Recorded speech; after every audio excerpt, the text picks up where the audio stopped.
So let me ask y'all a question. How much grass do you think an $800 lawnmower should be able to mow in a given charge?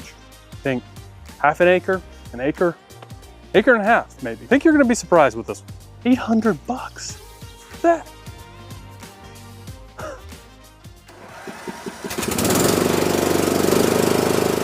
So this video is probably gonna feel a lot like an old school TLR video in that it's just a single product review. If you've been around for a while, you know that's how I started. Basically, in this video, I'm talking about this mower, and I would talk to you about that particular mower. And then I kind of got head-to-heady, so this mower versus this mower, and then I got into the battles, like the mower battles and blower battles and all that. But this one, I'm going back to my roots because this mower is so interesting, especially for costing $800, that I felt like it deserved its own video. So if you remember in old school TLR videos, we would take a journey down the mower from the top down to the bottom. And that's what we're gonna do again this time. So starting up at the top, there's like a comfort grip handle, which is great, right? Super soft. Only problem is you have two bars right here that are like the blade engage bar and the propulsion bar. So if you notice, these are both hard metal. So when you pull it, you don't have the comfort grip anymore. The comfort softness should be up here on these metal bars, not in this metal one right here. And if you see this bar, the blade engage goes right in that soft part right here that hurts really bad. And after mowing this with this for about an hour or so, it actually started to get pretty sore. And you gotta keep your grip pretty strong on this because there actually is a surprising amount of resistance against your grip. So moving on down, you got the button over here that engages the blade. You gotta press it and then pull down that button, engaging the blade. You can let it off and you're good to mow. And then this one is, to engage that cruise control or propulsion system on it. The variable speed trigger does not exist. I guess that's a better way of wording it.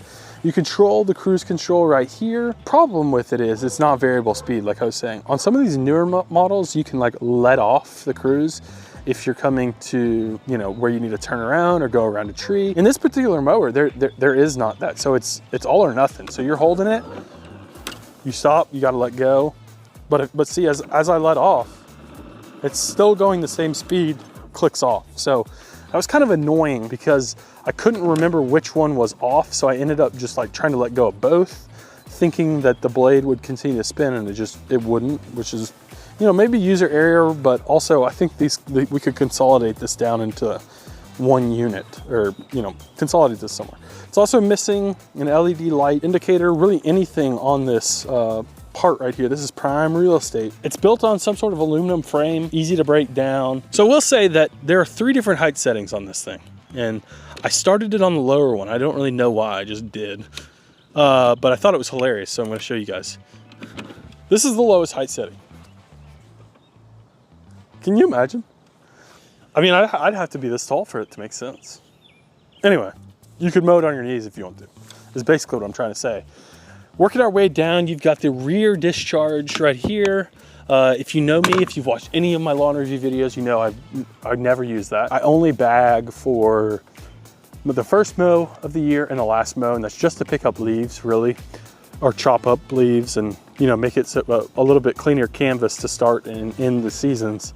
And then you got a side discharge chute, which I've never used. I never use it. I only mulch because it's free fertilizer, and I would recommend you do the same. Moving on to the actual units, 36 volt motor here, brushless. There's 2 different battery components. One's just storage up here at the top, and then one is for the actual active battery. And you have a key.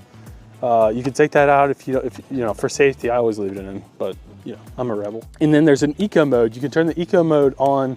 Interestingly, down here, it would be nice to have that further up on the mower, so you don't have to, if you see an easy patch, you can just switch it into eco mode. If you see a really heavy, thick patch coming up, you can turn eco mode off without having to turn off the entire unit. But whatever. There's no light indicator on the unit either. Even with the battery showing right here, the battery lights stay off. So your guess is as good as mine as when this mower is gonna die. With this mower, you have a single point height adjustment, which some people like, some people don't like. I typically like it because I never adjust a single height on a wheel, or the front wheels versus the back wheels. So I like that. Single point, you go up from 3.9 inches at its highest setting, which is kind of low for the highest setting, down to 1 inch. So if you've got that warm, you know, Bermuda, you're gonna like this mower. But if you've got, you know, tall fescue or something like that where you want to cut it real high, it's not gonna be great for you. All that sits on top of a steel deck, not an aluminum, steel deck that is really beefy, feels exactly like a gas mower would. And then you've got the standard blade that comes on it. All that to say, at face value, looks like a great mower. But like I said, very interesting, and I'll show you why. As I was researching this lawnmower, one of the first things that I always look at is runtime. Most brands advertise their runtime in like acreage or time. This one was really weird because it advertised itself in square footage. It said it has 2,500 square feet of runtime on a single charge. It like broke my brain when I was reading it. And I was like, that seems like an awful small amount because I have 1/3 of an acre and I have like 8,000 square feet. So I was like, wait, you're telling me that this can cut like half of my front yard? And I was like, that cannot be right. And so I went out, I tested it. Turns out they must have some sort of typo in their advertising because I got my entire lawn done in like maybe 1/4 of my backyard remowed. So I always like to double mow. I just think it provides a better cut. But I'm like, what is going on? Like, this is an $800 mower. This is one of Stihl's only mowers. And they don't even tell you the right square footage. I wonder how many sales they've lost because somebody clicked that and was like, yep, well, that's gonna mow my sidewalk. Really, really strange in terms of runtime. It actually is much better than advertised, but still not great for an $800 mower, which is weird. Probably just as important as runtime is the overall power that this motor is putting out. Very, very difficult to find that out. I did find out that it's putting out 3,200 RPMs, or the speed at which the blade was spinning was 3,200 RPMs, which is great. Pretty good, I guess, actually. Not great, but it makes no mention of torque, like foot-pounds of torque, which in my opinion is probably one of the more important things when looking at a mower. It makes no mention of it. And so I can only assume that that's because it's not great. And check this out. So that is probably the worst quality cut I have ever seen from a lawnmower, gas or electric. I mean, there are missed blades literally everywhere, all over my lawn. Terrible. I mean, you can look at this angle right here. Look at all that. Everywhere you look.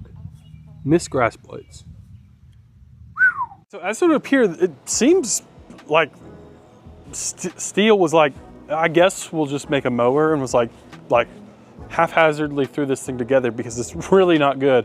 And it's really uncharacteristic. From most of their stuff is awesome. Chainsaws and stuff. Most of their gas powered stuff runs like a top, but this was horrible. And it, honestly, the weed eater that they have with this, or the trimmer that you're supposed to be able to use that battery with, and the blower are both like pathetic. The blower has like 280 CFMs, whereas the Ego has 760 CFMs, so almost 4 times as much power coming out of the Ego. If you want to spend $800 on a lawnmower, I would just buy the Ego, or you could spend another $100 and get the Milwaukee, which both would absolutely slaughter this thing.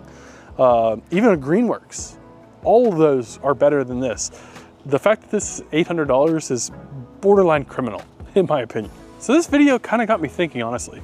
If you were to create your own lawnmower, like the perfect lawnmower, what are some like non-negotiables that you would have? And then what are some like cool to haves? I'll tell you, for me, non-negotiable would be like best in class foot-pound torque, and making sure that I can figure out a way to lift up the grass blades, because that's where electric falls short of gas. Gas does a really good job of pulling up those grass blades, getting them standing up tall, and then cut very well. Electric, if I'm being honest, struggles there. So that would be one that I would do. And then honestly, like battery light indicators on here as well. And then a turbo button. So I'm curious, like if you're creating the world's greatest lawnmower, what are you putting in there? Guys, thank you so much for checking out this video. If you want to see like the 5 or 6 best lawnmowers in the industry, like head to head, and my true comparison of those, check out this video right here. But also, if you want to see my favorite lawnmower, just like single lawnmower, check out this video as well. I think you'll like both of them. Anyway, until next time, keep cutting. Thanks again for watching this video. Thanks for hanging out. See ya. Bye.